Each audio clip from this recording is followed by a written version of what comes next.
On today's episode of Full Metal Gamer, we're going to be checking out Ghost's brand new record, Impera. This album comes off the heels of their previous record, Prequel, and that album was starting to tease a new direction for the band. And this album definitely solidifies and basically establishes a new era of Ghost. And I'm actually quite surprised that they had journeyed into the arena rock area of music. I'm also sad to say that if you are an old school fan of this band and you liked the way they sounded in their early days or the first album or two, then you're probably not going to be very satisfied with this record, as that there's little left of that original sound that you might have come to love about Ghost. So let's jump right into my review of Impera and let's see what I think about this record.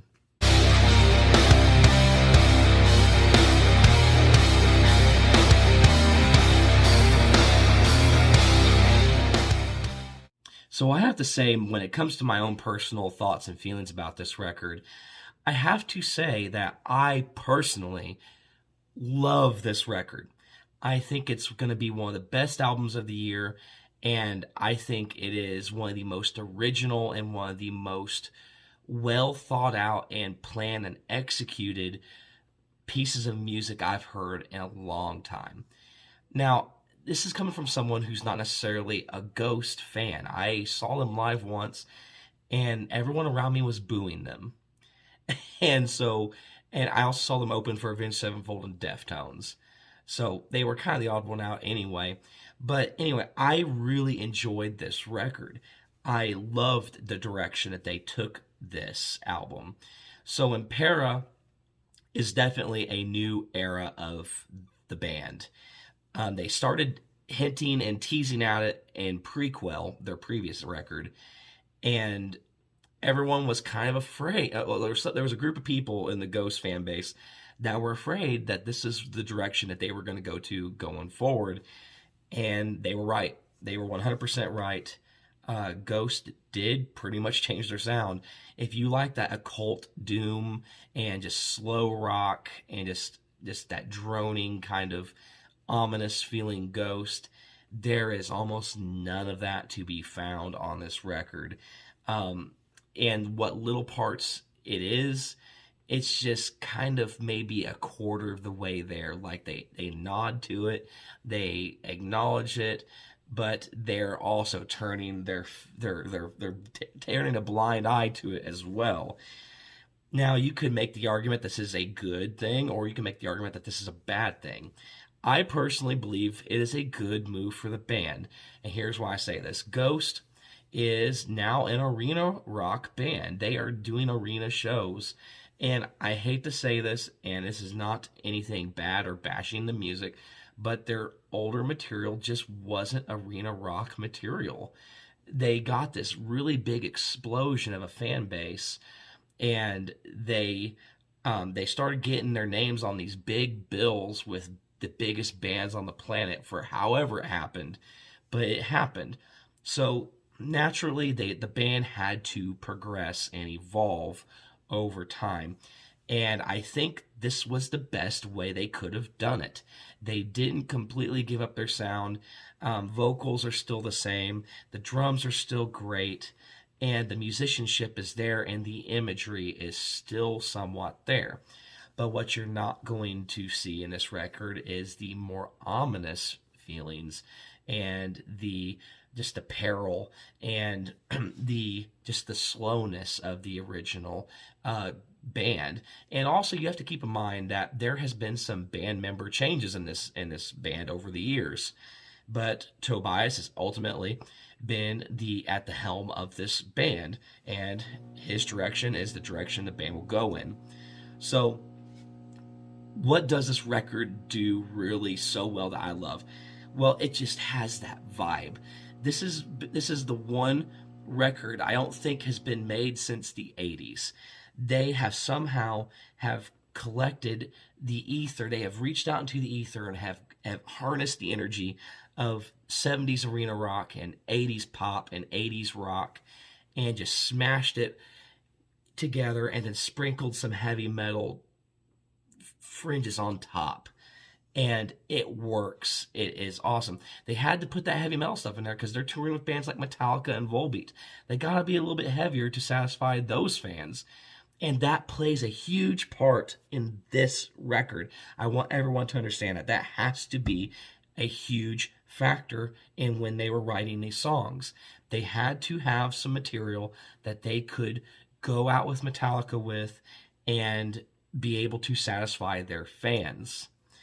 And this was the best way to do it. So, what are some bad things about this record? Well, I think at times this record can feel a little too predictable, but that's okay. And I'm not so much a fan as how they start out a lot of the songs with like soft intros, but that's okay. But on that note, there is one song on this record that I feel just did not belong. I'm not saying it's a bad song. It's actually a really great song, but it just does not belong on this record. I don't know why they put it on there, to be honest, because it just does not fit. It has the song 20s. One heavy metal website, I can't remember which one it was, said that they believe they invented symphonic reggaeton. And that pretty much sums that up. It really does kind of remind you of reggaeton, but with symphonic and no island or anything involved. But it does not match the rest of the vibe of the album. But as if it was just released as a single or put on a split, this could have been an incredible song that they could have showcased. But when it comes to the record as whole, I believe that song is the song that could have made this album a perfect record, just from being a plus to an A. So it's still a great record. It's still a damn near flawless record. But that one song and the intro to it, you can basically say two songs because it has an intro. Those two songs just kind of it threw off the vibe of the record. But anyway, that's just my opinion. So going down through the tracks, it has an epic intro, which I was not expecting from the band. And then it goes into their track Kysarian, which Kysarian is freaking amazing. The vocals they do in that, it reminded me of, actually, Kysarian kind of reminded me of Arian a little bit. With just the theatrics, the overture, that's what Arian does a lot. And actually, you can even say, let's not just go Arian, but Meatloaf. This song has a Meatloaf kind of vibe to it, and Styx, the theatrical arena rock. That's what vibes this album. So then you got songs like Spillways, which Spillways reminds me of a journey. Spillways and their song Griftwood could have easily been maybe Journey songs. And I love both of those songs. They have incredible choruses, incredible guitars in them. The vocals are just haunting and just, they're catchy.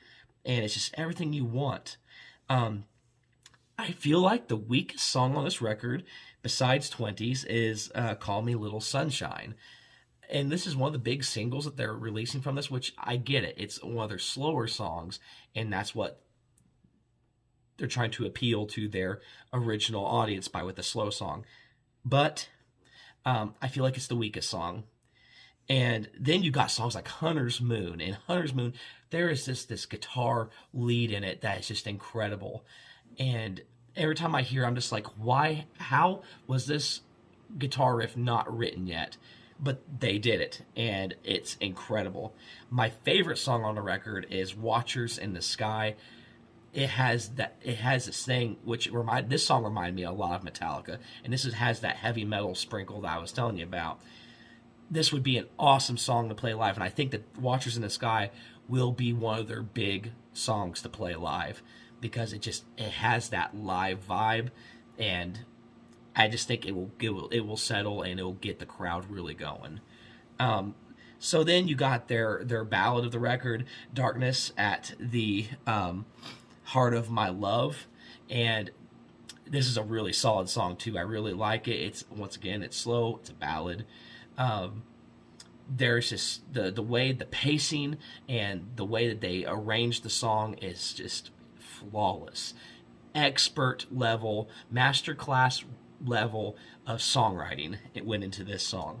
I said, then you had Griftwood, and then you have the last two songs, which is Bite of Passage and Respite of the Spital Fields.